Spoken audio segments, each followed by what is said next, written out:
तो स्टूडेंट्स आज के सेशन में हम डिस्कस करने जा रहे हैं इडियम्स का पार्ट 1, राइट। तो इससे पहले हमने इडियम्स नहीं करे हैं, तो आज हमारे पार्ट 1 रहेगा, राइट। तो मैं ये होप करता हूँ कि आपकी जो पढ़ाई है बड़े अच्छे से चल रही होगी स्टूडेंट्स, और जो है आप इन क्लासेस को अच्छे से अंडरस्टैंड कर रहे होंगे। तो इडियम्स जो होते हैं मुहावरे बोलते हैं बेसिकली, और ये कॉम्पिटिटिव एग्जाम्स में पूछे जाते हैं, ठीक है। एक बात आपने हमेशा ध्यान रखनी है स्टूडेंट्स कि जो इडियम्स होते हैं बेसिकली, जो इडियम्स होते हैं इनके हिडन इम्प्लीकेटेड मीनिंग्स होते हैं। बेसिकली बोला है यहाँ पे, नोट करके लिखा हुआ, idioms do not have their literal meanings, कि मुहावरों के कभी भी लिटरल मीनिंग्स नहीं होते, इनके शाब्दिक अर्थ पे आपने कभी नहीं जाना है, ठीक है। They have their hidden implicated meanings, उनके छुपे हुए मीनिंग्स होते हैं, कभी भी आपने इनके लिटरल मीनिंग्स पे गौर नहीं करना है कि इसका लिटरल मीनिंग क्या जा रहा है, राइट। तो लिटरल मीनिंग्स नहीं होते हैं एक्चुअली इडियम्स के, यही इस पहली स्लाइड पे लिख रहा है। तो हम अपने पहले इडियम्स की तरफ मूव करते हैं। आपके सामने एक स्टेटमेंट लिखी हुई है, इसमें एक बोल्ड पार्ट है, जैसे वर्थ हिज सॉल्ट बोल रहा है, बोल रहा है he is not worth his salt if he fails at this juncture. अभी जो वर्ड यूज कर रहा है स्टूडेंट्स, यहाँ पे एक वर्ड यूज कर रहा है जंक्चर। अब जंक्चर के मीनिंग से आपने कंफ्यूज नहीं होना कि जंक्चर क्या होता है। सो जंक्चर का एक्चुअली मीनिंग होता है इस वर्ड का JUNCTURE। ये जो वर्ड लिख रहा है यहाँ पे, इसका मीनिंग होता है पोजिशन, और वी कैन से सिचुएशन भी बोल सकते हो आप, राइट। आप इसको सिचुएशन भी बोल सकते हो, सिचुएशन बोल लीजिए, या वी कैन से पोजीशन बोल लीजिए, राइट। तो बोल रहा है कि ही इज नॉट, कोई पर्सन है और उसके लिए बोल रहा है, यहाँ पे यूज कर रहा है he is not worth his salt, he is not worth his salt if he fails at this juncture. मतलब वो बंदा जो है क्या है, क्वाइट वर्थलेस है, क्वाइट वर्थलेस है, मतलब ही इज यूजलेस, राइट। बोल रहा है कि वो जो पर्सन है, ही है, वो क्या है, वर्थ हिज सॉल्ट है, और अगर वो कंडीशन लगा रहा है कि अगर वो इस सिचुएशन में फेल भी होता है तो कोई फर्क नहीं पड़ता। तो राइट आंसर यहाँ पे क्या जाएगा इसका बेटा, इसका बनेगा आंसर ए बनेगा, क्वाइट वर्थलेस। देखो कई ऐसे लोग भी होते हैं जिनसे हमें कोई उम्मीद नहीं होती, और ना ही हमें कोई हैरानी होती अगर कोई बंदा ऐसा फेल भी हो जाए। तो यही बोल रहा है कि अगर वो इस सिचुएशन में फेल भी होता है तो कोई फर्क नहीं पड़ता, because he is quite worthless, useless बंदा है। Come to the question number second. Second की बात कर रहे हैं, बोल रहा है with the existing management the future of the company is in doldrums. ये बड़ा इंपॉर्टेंट है जी, काफी बार आता रहता है। इन डोल्ड्रम्स का मीनिंग क्या होता है बेटा, जैसे जब कभी ना हम अनसर्टेन सिचुएशन में होते हैं, मतलब जब कभी भी हम श्योर नहीं होते। जैसे कुछ टाइम पहले हम थोड़ा बैक जाएं तो वी वर नॉट श्योर कि इंडिया में जो है कोई फोर्थ वेव आएगी कोरोना की या नहीं आएगी, राइट। तो हम उसके बारे में श्योर नहीं थे, तो उस पर्टिकुलर सिचुएशन को इंडोल्ड्रम सिचुएशन होती है, उसके ऊपर ये मुहावरा है। मतलब जब कोई भी चीज श्योर नहीं होती, निश्चित नहीं होती, अनसर्टेन मतलब something which is not sure, right. एक फिर इसी तरह का एक इन डायलेमा भी होता है, एक इन डायलेमा शायद आपने कभी सुना हो। एक ये सिचुएशन भी होती है जिसको बोलते हैं इन डायलेमा, ठीक है। और इन डायलेमा का मतलब होता है बेसिकली इन कंफ्यूजन, कि कोई बंदा आजकल जो कंफ्यूजन में है। Now days he is in dilemma, what to do, how to do. जैसे आजकल हम बोल रहे हैं कि वो डायलेमा में है, दुविधा में है, कंफ्यूजन में है कि क्या करूं कैसे करूं, राइट। तो इन डोल्ड्रम्स अनसर्टेन होता है, और इन डायलेमा आपको बता दिया कंफ्यूजन होता है। Come to the question number third, very very important, she remarkable. ये क्वेश्चन आया हुआ है एग्जाम में, कॉम्पिटिटिव एग्जाम में पहले पूछा जा चुका है जी, राइट। बोल रहा है शी एग्जिबिटेड रिमार्केबल सैंग फ्रॉइड। अब सैंग फ्रॉइड एक टर्म यूज कर रहा है यहाँ पे, सैंग फ्रॉइड करके, ड्यूरिंग द क्राइसिस। अब क्राइसिस का मीनिंग क्या होता है बेटा, क्राइसिस का मीनिंग होता है बेसिकली बैड टाइम।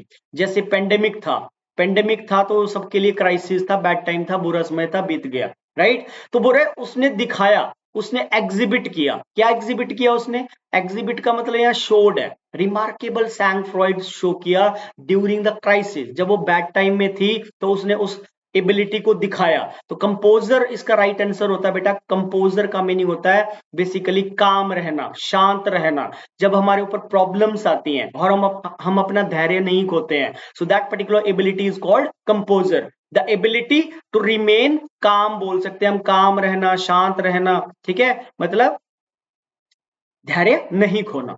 नॉर्मली क्या होता है कि जब हमारे ऊपर प्रॉब्लम्स आती है तो हम अपना धैर्य खो देते हैं, राइट, डर जाता है इंसान, ठीक है। तो हमारे गट्स का उसी टाइम पता लगता है कि हमारे अंदर सहने की कितनी शक्ति है। तो सैंग फ्रॉइड उस एबिलिटी को बोलते हैं बेसिकली। तो question number fourth, fourth question बोल रहा है he doesn't like to be friendly with Sadhana, he always gives her a cold shoulder.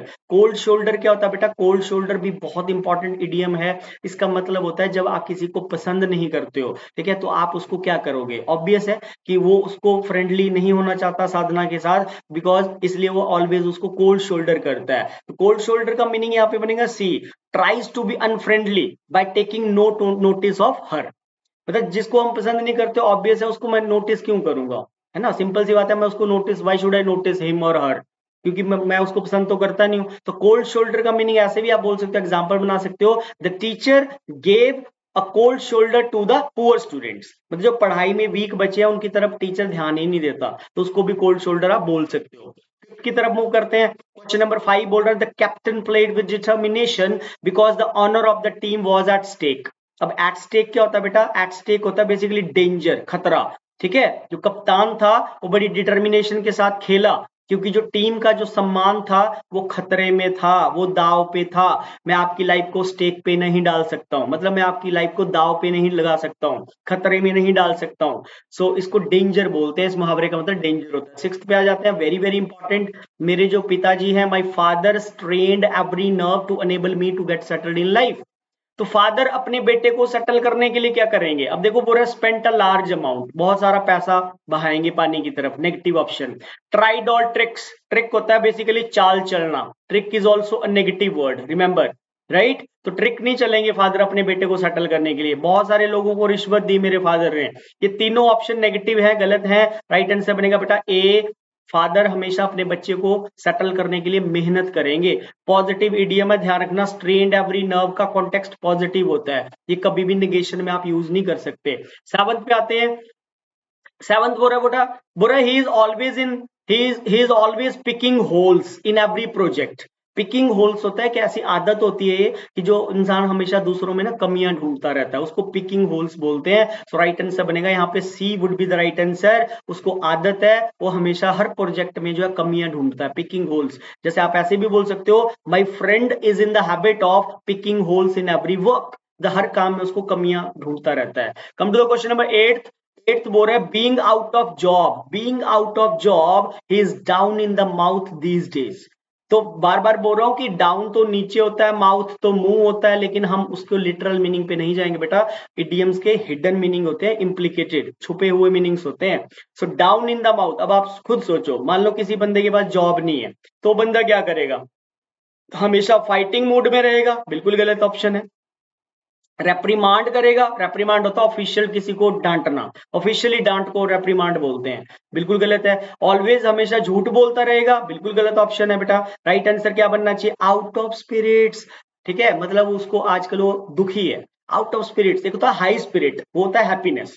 Now days is in high spirits, मतलब आजकल वो बहुत चीयरफुल है, खुश है। और आउट ऑफ स्पिरिट्स मतलब वो बहुत दुखी है। Come to the question number 9, at Christmas even the elderly feathers, यहाँ पे एक टर्म यूज कर रहा है एल्डरली फेदर्स का मतलब होता है बेसिकली जो ओल्ड ओल्ड पीपल होते हैं, बूढ़े बुजुर्ग लोगों को, ओल्ड पीपल को एल्डरली फेदर्स करके एक टर्म यूज कर रहा है कंफ्यूज करने के लिए। तो ओल्ड पीपल, बूढ़े बुजुर्ग लोगों को बोला जाता है elderly feathers. Paint the town red, तो हम क्या इसका मीनिंग ऐसे बनाएंगे भाई वो टाउन को रेड कलर करने लगे, पेंट करने लगे, नहीं, राइट। अब कोई भी फेस्टिवल होता है बेटा, चाहे वो क्रिसमस है, चाहे दिवाली है, चाहे ईद है, अपने अपने धर्म के अनुसार सभी अपना फेस्टिवल सेलिब्रेट करते हैं। तो चाहे फिर बच्चे हो, चाहे ओल्ड पीपल हो, चाहे यंग हो, नौजवान हो, बूढ़े हो, बच्चे हो, सारे क्या करते हैं, अच्छा समय बिताते हैं। सो पेंट द टाउन रेड हम तब यूज करते हैं जब हम अच्छा समय बिताने की बात करते हैं। जैसे देखो स्टूडेंट्स के आपके एग्जाम हो जाएंगे, जब आप रिलैक्स हो जाओगे तो फिर आपका भी मन करेगा कि चलो आप थोड़ी सी मस्ती करते हैं, अच्छा समय बिताते हैं, अब तो हमारे एग्जाम खत्म हो गए। So then students they try to paint the town red after examination, students paint the town red, मतलब वो अच्छा समय बिताते हैं, right. Come to the question number 9, sorry 10th सवाल बोल रहा है बेटा, यहाँ पे बोल रहा है, क्वेश्चन बोल रहा है 10th, हमारे सामने एक सवाल है, she was in a brown study, very very important, ये टर्म भी बहुत इंपॉर्टेंट है, पेपर में पूछी जा चुकी है। A brown study and not notice my entrance. Brown study क्या होता है बेटा, deep in thought, deep in thought. और ये पता है किसका मीनिंग है, बच्चे यहाँ पे ड्रीम करने लग जाते हैं। देखो कई बार हम ना लाइफ में इतने टेंशन में होते हैं, इतने डिप्रेशन में होते हैं, आप बैठे हो सोच रहे हो, आप सोच ही जा रहे हो बस, राइट, और हमें पता ही नहीं लगता हमारे आसपास क्या हो गया। तो यही बोलना चाह रहा है कि जो लड़की थी, शी थी, वो ब्राउन स्टडी में थी, गहरी सोच में थी, मतलब रेवरी इसका आंसर है। और रेवरी का मीनिंग लिख लेना बेटा, डीप इन थॉट होता है, गहरी सोच में होने को रेवरी बोलते हैं, basically deep in thought, right. मतलब वो गहरी सोच में थी और उसको पता ही नहीं लगा मैंने कब एंटर कर लिया। तो राइट आंसर इसका रेवरी बनेगा, और रेवरी का मीनिंग आप लिख सकते हो deep in thought. Come to the question number 11th सवाल बोल रहा है he is in the habit of chewing the cud. Chewing the कड भी एक ऐसी आदत होती है कि आप बैठे हो और फ्यूचर के बारे में मनन कर रहे हो। मनन करना, meditate on, pondering over, brooding over, right. जब गवर्नमेंट जो है विचार करती है, सपोज इंडिया में एकदम से कोरोना के केसेस में हाइक हो जाए, ठीक है, तो फिर आप सुनते होंगे कि एक हाई लेवल की मीटिंग हो रही है आज कि कैसे करें। तो गवर्नमेंट जब किसी बात को लेके मंथन करती है, सोचती है, तो बेटा उसको बोलते हैं मलिंग ओवर। मलिंग ओवर होता है, ये भी सोचना होता है, ठीक है, चिंतन करने को ही बोलते हैं। जब लेकिन जब सरकार का कॉन्टेक्स्ट होता है गवर्नमेंट के लिए मलिंग ओवर, सरकार मलिंग ओवर करती है, ठीक है, मंथन करना, meditate on, brooding over, pondering over, muse on, इसका राइट आंसर बनेगा यहाँ पे muse on. Chewing the cud भी होता है मनन करना, चिंतन करना, उसको आदत है कि बैठ के जो है अपने फ्यूचर के बारे में सोची जाता है, that is called muse on, right. Come to the question number 12th सवाल बोल रहा है it will be wise on your part. कोई पर्सन आपको सलाह दे रहा है कि तुम्हारे लिए बुद्धिमत्ता की बात होगी, वाइज मतलब बुद्धिमत्ता की बात होगी, तो let the bygones be bygones. सुना होगा बेटा आपने, जो बीत गई सो बात गई, रात गई बात गई बोलते भी हैं। जो हो गया है उस पास्ट को लेके हमें कभी ज्यादा सोचना नहीं चाहिए, हमें अपने प्रेजेंट को देखना चाहिए कि प्रेजेंट को कैसे हम इंप्रूव करें, right. So ignore the past होता है, to let the bygones be bygones means ignore the past. Past में जो हो गया उसको लेके ज्यादा हमें नहीं सोचना चाहिए, राइट। तो क्वेश्चन नंबर 13 सवाल बोल रहा है it is a pity that our politicians are more interested in the loaves and fishes than with the upliftment of the poor. ये बहुत इंपॉर्टेंट है, ठीक है। द लोब्स एंड फिशेस भी बहुत इंपॉर्टेंट इडियम है स्टूडेंट्स। बोले बड़े दुख की बात है जो हमारे पॉलिटिशियंस हैं वो ज्यादा इंटरेस्ट लेते हैं क्या लेने में, ब्रेड एंड बटर में, काइंड्स ऑफ फिशेज में, मीन्स ऑफ पावर में, वर्ल्डली बेनिफिट्स में। तो राइट आंसर बनेगा इसका बेटा C would be the right answer. अपने घर भरते हैं, ठीक है। पॉलिटिशियंस होते हैं जो ज्यादा इंटरेस्ट लेते हैं अपनी अपनी जरूरतों को पूरा करने के लिए। वर्ल्डली जो बेनिफिट्स हैं भाई अपने किथ एंड किन को, नियर एंड डियर वंस को जॉब्स पे रखेंगे, ठीक है, अपने बारे में ही सोचना, that is called worldly benefits, right. उनको अपलिफ्टमेंट ऑफ द पुअर से कोई लेना देना नहीं है, ठीक है जी। तो 13वें का राइट आंसर बनेगा बेटा सी। तो क्वेश्चन नंबर 14 अच्छा क्वेश्चन है। The principal proved to be a wet blanket, wet blanket at the party of the students. अब देखो विंटर में सपोज आप सर्दियों में सो रखे हो और आपके ऊपर कोई गीला कंबल फेंक दे तो आपको कैसा लगेगा, आप उठ के चपेट मारोगे उस बंदे के, है ना। तो मतलब आपका मजा किरकिरा हो जाएगा। तो यही बोल रहा है कि जो प्रिंसिपल था, ठीक है, वो एक वेट ब्लैंकेट साबित हुआ किसकी पार्टी में, स्टूडेंट्स की पार्टी में। मतलब उसका मजा किरकिरा हो गया, उसने इंजॉय नहीं करा। सो राइट आंसर बनेगा डिस्करेज्ड फ्रॉम इंजॉइंग। सो अब wet blanket discourage from enjoying होता है। Paint the town red, have a lively time होता है, अच्छा समय बिताने को पेंट द टाउन रेड बोलते हैं। अ वेट ब्लैंकेट आपका जो है क्या होता है, discourage from enjoying. Come to the question number 15 he can not make both ends meet. बड़ा अच्छा इडियम है, पूछा जा चुका है कंपटीशन में। बोथ एंड्स मीट्स का मीनिंग याद रखना बेटा, बोथ एंड्स मीट होता है मतलब सुबह शाम की रोजी रोटी से ज्यादा वो कमा नहीं पाता। इसका मुहावरे का जो रूट है ना वो इनकम से रिलेटेड है। ध्यान रखना ये मुहावरा इनकम को रिलेट करता है, ठीक है, किसी बंदे की आजीविका से रिलेट करता है कि सुबह शाम की रोजी रोटी से ज्यादा वो कमा नहीं पाता। तो राइट आंसर बनेगा इसका बेटा हमारा C would be the right answer, earn enough, right. तो सी यहाँ पे आप मार्क करें, ठीक है। He can not make both hands meet मतलब he can not earn enough, ज्यादा नहीं कमा पाता सुबह शाम की रोजी रोटी से। जितनी जिसकी इनकम होती है उसी में गुजारे करने को he make both hands meet बोलते हैं। 16 पे आ जाता है the people were all agog at the airport at the arrival of our victorious team. अब जब कोई टीम जो जीत के आती है तो आपको पता है कि लोग किस स्टेट में होते हैं, इन स्टेट ऑफ एक्साइटमेंट। एगॉग का मतलब यहाँ पे एक्साइटेड ही होता है, बेसिकली एगॉग का मीनिंग एक्साइटमेंट ही होता है। Come to the question number 17 they have decided to go hand in hand, very very important. Go hand in hand होता है बेसिकली इकट्ठे मूव करना, किसी काम को इकट्ठे आगे बढ़ा के करना, ठीक है। सो इसका राइट आंसर बेटा डी सी करें, मूव इन यूनिसन। यूनिसन जो वर्ड है ये यूनिटी से बनता है, यूनिटी इज स्ट्रेंथ, बोलते हैं ना यूनियन इज स्ट्रेंथ, एकता में बल है। तो यूनिटी से यूनिसन बनता है और गो हैंड इन हैंड होता है, इकट्ठे आगे जाके जो है मूव करना, मतलब मिलके काम को करना। Come to the question number 18, my friend got the sack from his first job. अब गॉट द सैक के लिए एक और टर्म भी यूज करते हैं इडियोमेटिक लैंग्वेज में, पिंक स्लिप। पिंक स्लिप भी बोलते हैं गॉट द सैक के लिए। तो पिंक स्लिप का मतलब भी वही होता है किसी को डिसमिस कर देना। तो मेरा जो दोस्त था उसको डिसमिस कर दिया गया from his first job. Right answer बनेगा बेटा यहाँ पे D. Come to the question number 19, Indian must not expect any super power at their beck and call at the time of attack. Most important idiom. Beck and call का मतलब होता है बेटा जब आप जो है क्या करते हो, बैक एंड कॉल एक ऐसा पर्सन होता है जो हमेशा दूसरों की सहायता करने के लिए तैयार रहता है, हमेशा सेवा में रहना, आज्ञा में रहना, जी हजूरी करने को भी बोलते हैं इसी को। बैक एंड कॉल मतलब जी हजूरी करना भी होता है। तो राइट आंसर हो जाएगा बेटा इसका at the service. Right, one who is always willing to help others, एक ऐसा बंदा जो हमेशा दूसरों की मदद करने के लिए तैयार रहता है, ये कभी सर्विस को मांगता नहीं है। आस्क मांगना हो गया, कॉल मांगना हो गया, सो एट द सर्विस इसका राइट आंसर बनेगा। राइट, मतलब हमेशा सेवा करने के लिए तैयार रहता है। Come to the question number 20, boy had a hair breadth escape. Hair breadth escape होता है बेटा बाल बाल बचना। राइट, जैसे आप बोलते हो पिछले कल जब मैं रोड क्रॉस कर रही थी या रोड क्रॉस कर रहा था तो मैं बाल बाल बच गया। Yesterday while I was crossing the road I had a hair breadth escape. Easy escape बिल्कुल गलत है। लक्की एस्केप ऐसा कोई मुहावरा नहीं है इंग्लिश में। राइट आंसर बनेगा C, it's narrow escape. Narrow escape बोलते हैं, लक्की एस्केप, इजी एस्केप कोई एस्केप नहीं होता है। हेयर ब्रेड्थ एस्केप मतलब बाल बाल बचने को नैरो एस्केप बोलते हैं इडियोमेटिक लैंग्वेज में। Come to the question number 21, Amit thought he was very clever but he found himself in a soup. In a soup होता है बेटा कई बार उस बंदे ने सोचा अमित ने कि वो बहुत चालाक था, लेकिन कई बार चालाकी ना उल्टी तरफ भी पड़ जाती है। उसने खुद को मुसीबत में पाया। ही found himself in a soup. In a soup होता है इन ट्रबल, मुसीबत में पाया उसने खुद को। 22 पे आ जाते हैं, हिज लेटर्स।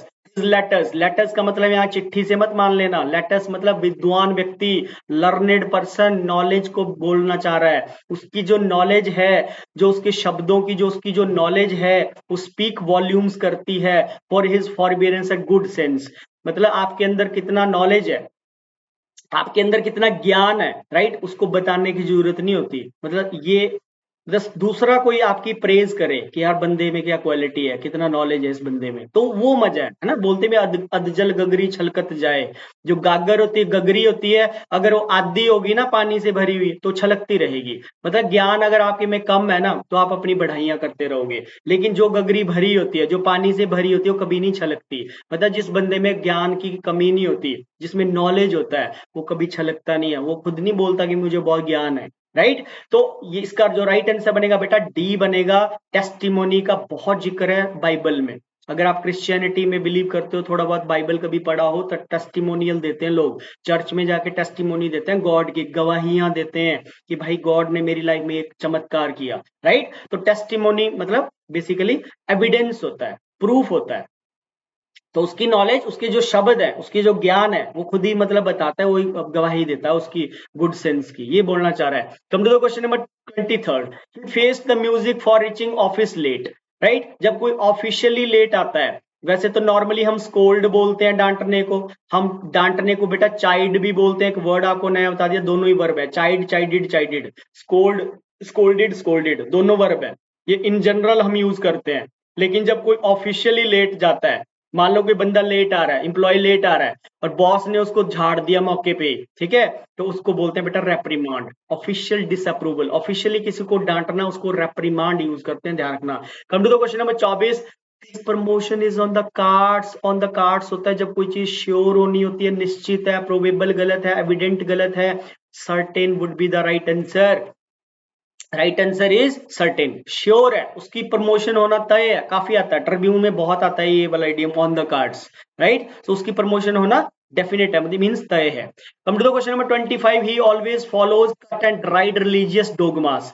डोगमास का मीनिंग होता है बेटा बिलीफ।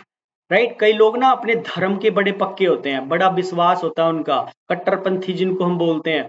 तो डोगमास मतलब बिलीफ होता है, प्रिंसिपल्स बोल सकते हैं, बुरा है वो हमेशा फॉलो करता है कट एंड राइट रिलीजियस डोगमास। देखो कई बार आप कपड़े खरीद के लाते हो, आप सपोज आपकी जीन्स बहुत लंबी है तो आप उसको ऑल्टर करवाने जाते हो। ऑल्टर क्या होता है? विच कैन बी चेंज्ड, जिसको आप चेंज कर सकते हो। तो उसके जो रिलीजियस डोगमास है वो अनऑल्टरेबल है, कि कभी बदल नहीं सकते, कभी भी बदलता नहीं है वो इंसान। अनऑल्टरेबल मतलब which can't be changed, right. 26 पे आ जाओ। The boy turned a deaf ear to the pleadings of all his well wishers.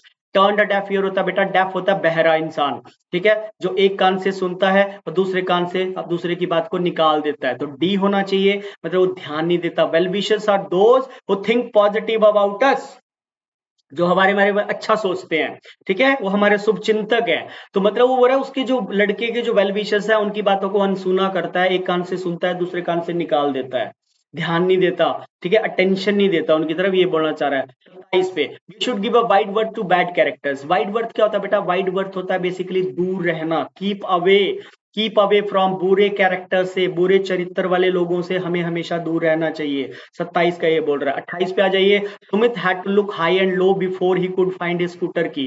Before बोल रहा है मतलब पास्ट की बात कर रहा है, पहले की बात कर रहा है, कि मतलब उससे पहले उसको हर जगह ढूंढनी पड़ी थी अपनी की बात कर रहा है। तो एवरीवेयर आ जाएगा, ऑब्वियस ही बात है। Look high and low means everywhere, हर जगह ढूंढा सुमित ने अपनी की को उसके मिलने से पहले, right.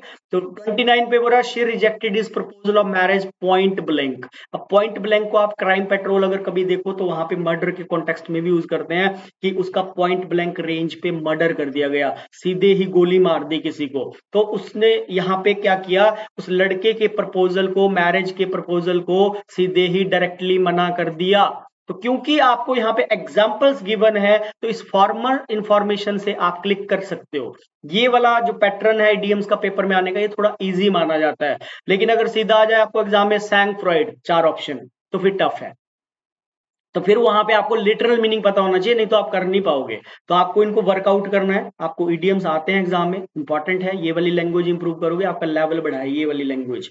Idiomatic knowledge, idioms, phrases, one word substitution, ये कॉम्पिटिटिव एग्जाम्स का पार्ट है जी, आते हैं पेपर में। Last and final question of the day of the class is we should guard against green eyed. अब ग्रीन तो हरा होता है, आई मतलब हरी आंखों वाले दोस्तों से हमें दूर रहना चाहिए। ये तो इसका लिटरल मीनिंग होगा, शाब्दिक अर्थ हो गया। जबकि इसका हिडन मीनिंग क्या है बेटा? जेलस। जेलस मतलब जो हम लोग हमसे जेलसी करते हैं, जो लोग हमें देख के जलते हैं, हमें हमेशा उनसे जो है दूर रहना चाहिए, उनके खिलाफ जो है मतलब थोड़ा सचेत रहना चाहिए, ठीक है। सो आई होप आपने इस क्लास को एंजॉय किया होगा। ये बड़े इंपॉर्टेंट होते हैं इडियम्स, आपको कुछ इडियम्स का ये नॉलेज होना चाहिए। सिलेक्टेड इडियम्स थे, सारे इंपॉर्टेंट थे, किसी ना किसी एग्जाम में पूछे जा चुके हैं ये। सो आज के सेशन में इतना रहेगा। Thank you very much, take care, see you.